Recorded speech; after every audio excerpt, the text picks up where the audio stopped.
If the housing crisis is making it pretty hard for anyone renting in Queensland to keep a roof over their heads, but how much harder is it if you need specific and not very common types of housing because you've got a disability? Disability advocate River Knight from Developing Communities Australia says a new approach to disability housing in Brisbane could help solve that problem. River, great to have you with us this afternoon. How much harder, particularly in the current environment, is it for people with a disability to find housing and then hold on to it? Annie, thanks for having me. And at the moment, if you're living with a disability in Queensland, around the rest of Australia as well, it is almost next to impossible to secure, a roof over your head where you can live independently. Because what's happened traditionally in the sector is you have the choice between forced group home living, incredibly cheap subsidised housing, which is scarce as it is, or we have what we call SDA funded housing, which is the specialist type of housing that NDIS fund, but unfortunately it's available for less than 5% of those on NDIS. So there's this category of housing, specialist disability housing, that's coordinated through the NDIA, that's the National Disability Insurance Agency, but you think that isn't actually doing the job? Well, the plan with NDIS when it came to SDA housing was that they anticipated about 5% of people on the NDIS scheme would be approved. Less than half of that have actually been approved around Australia as it is. So we're talking less than 5% of 500,000 participants are actually approved for SDA housing.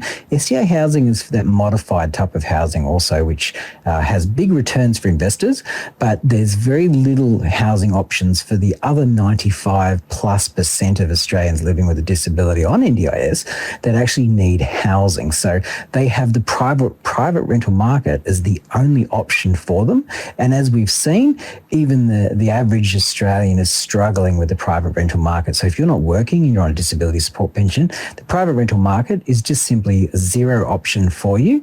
And the only options you've got are to move far away from resources, far away from services, and live in areas which are high risk and also not going to support your needs at all.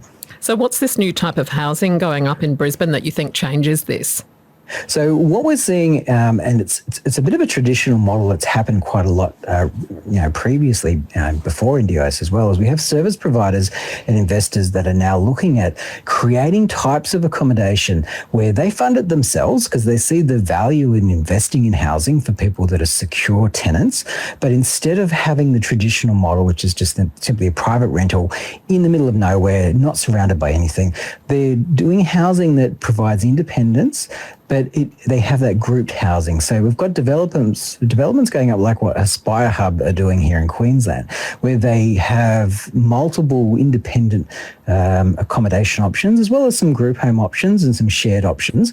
But it allows people to live independently, access that private rental, which doesn't depend on SDA approval.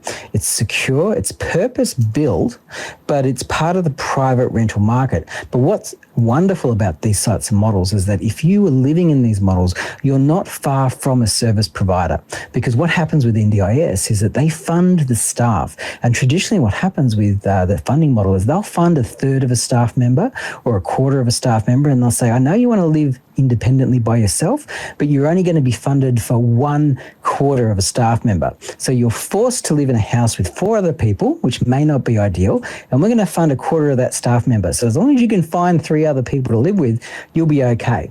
So this model allows people to use their funding in a more flexible way.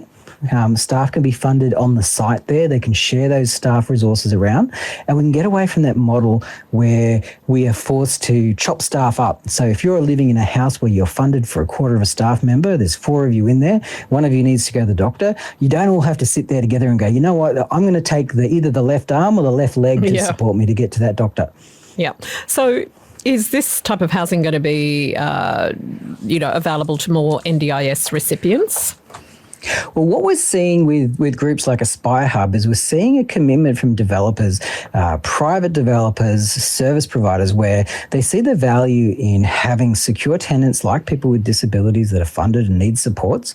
And they're seeing the value in doing that, because what happens is the service providers there, they can create this accommodation that's modified, but it's not more expensive to modify. And it's a really secure, valued option where people can live in the community. So we're seeing a lot more of this, but it is grassroots led. So it's coming from developers, it's coming from service providers, as opposed to being government funded, which is of course wonderful, because we can't afford to fund everything. But it's seeing investors value having accommodation options that are built for people with disabilities, but being sensible with the funds. So we don't need more funds from NDIS. We can spread them around. And as you can imagine, if I'm living in a house by myself, I don't need a staff member by myself, one-on-one, 24 hours a day. But if I know that there's some staff around there nearby, I can call them if I need them. People can check up on me, but I can still be independent. So why do you think it would what do you think it would take to get developers in the regions into this idea of building this sort of housing?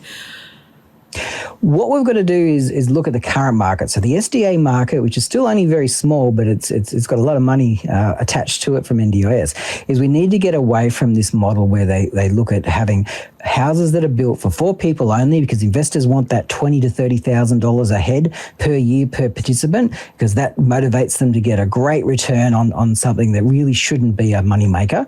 We need to get them out of that mindset and understand that instead of doing that for 2.5% of 500,000 people, we could look at the 500,000 people on NDIS, the 4.4 million Australians living with a disability, and realise that there's a major rental market out there that investors could be building housing for, supporting people who are fantastic tenants because they have a service provider there helping them support and look after that site, and realise the value in having tenants that are going to look after your property and be fantastic for investors, getting a good return, but also having, a house that's going to be looked after. So we need a mind shift and a culture shift with developers, understanding that it's not normal old private housing versus NDIS, SDA housing with huge returns. There's actually a middle road there, which values people with a disability here in Australia, but also is a very smart move for investors. So you're saying essentially it's just a mindset shift. It's it's not available more widely because people can't make money out of it. They can,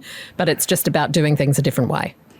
It is, because when we talk about public housing, or we talk about housing for people that can't afford the private rental market, the stereotype that everyone thinks about is people who are unemployed and who are going to destroy their house and are going to be hard to manage.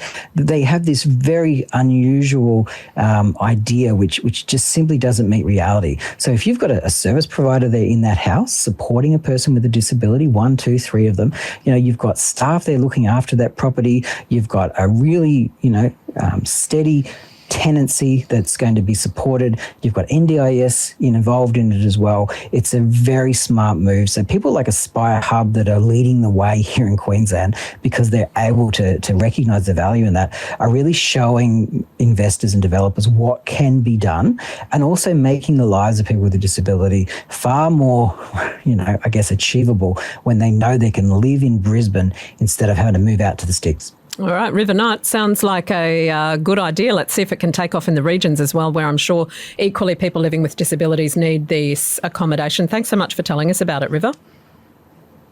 No problem. Thanks so much. River Knight is a disability advocate from Developing Communities Australia, and he's been talking about a new approach that they're starting to see when it comes to disability housing in Brisbane.